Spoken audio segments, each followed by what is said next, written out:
څنګه د یو سایټ یا اپلیکیشن بشپړ سکرین شاټ واخلو. دې ځای کې تاسو کتلی سئ دغه یو سکرین شاټ ده زما په موبایل کې چې ما په بشپړ ډول اخیستی. دا اوس فیسبوک اپ نه ده بلکې دا یو سکرین شاټ ده.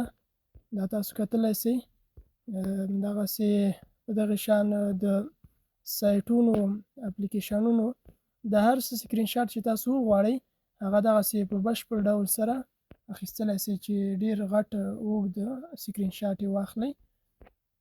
نو د دې لپاره چې دا طریقه زده کړو، که دغه ویډیو مو خوښیږي ویډیو لایک کړئ او د دغسې ویډیوګانو لپاره زموږ چینل سبسکرایب کوئ. ستاسو سبسکرایب هیڅ مصرف نه راځي، موږ ته دا وړتیا راکوي تر څو دغسې نورې ویډیوګانې هم چمتو کړو. نو د دې لپاره تاسو غواړئ چې یو بشپړ سکرین شاټ د یو سایټ یا اپلیکیشن واخلئ. نو تاسو به موږ به ورسره راسو. لومړی به د یو سایټ سکرین شاټ واخلو. زه به اوس په کروم کې یو سایټ راخلاص کړم. دغه یو سایټ د تاسو کتلی سئ دغې د اوس یو بشپړ سکرین شاټ اخلمه. تاسو به دغه سکرین شاټ لومړی واخلئ.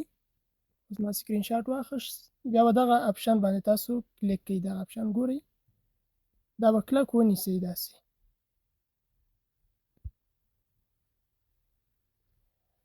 نو دا اپشن مو چې همداسې کلک ونیو تر کومه چې تاسو غواړئ دغه سکرین شاټ به هماغه شان اوږد همسې لاندې ځي چې ډېر زیات اوږد سکرین شاټ او پوره سکرین شاټ د یو سایټ یا اپ تاسو اخیستلی سئ.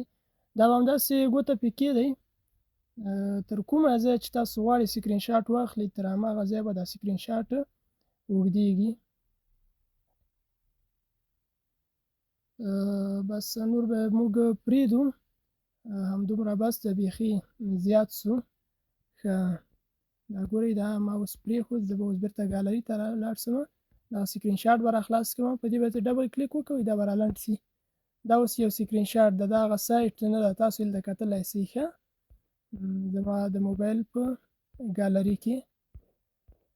نو په دغه ډول که دغه ویډیوګانې د تاسو خوښیږي نو زموږ چینل حتما سبسکرایب کوئ. ستاسو په سبسکرایب کوم مصرف نه راځي که درته ګټوره وي، او دا ډېر مفید او ګټور هم ده. په ځینو ځای کې په کار کېږي چې دغسې اوږد سکرین شاټ واخلي د یو څه. نو همدغه شان د اپلیکیشنونو هم کولی شئ. زه اوس راځم فیسبوک ته، همدغه شان د فیسبوک هم اخیستلی سئ. یو سکرین شاټ اخلمه د فیسبوک. همداسې د هر اپلیکیشن بیا په دغه اپشن دغه لاندې اپشن باندې ګوته کلکه کېږدئ. نو دغه سکرین شاټ چې څومره تاسو غواړئ اوږد سي هماغه شان اوږد سکرین شاټ اخیستلی سئ.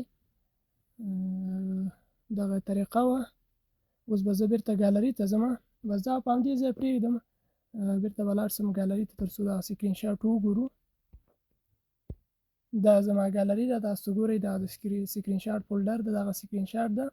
په دې به ډبل کلیک وکوئ، تاسو ګورئ دا رالنډ سو.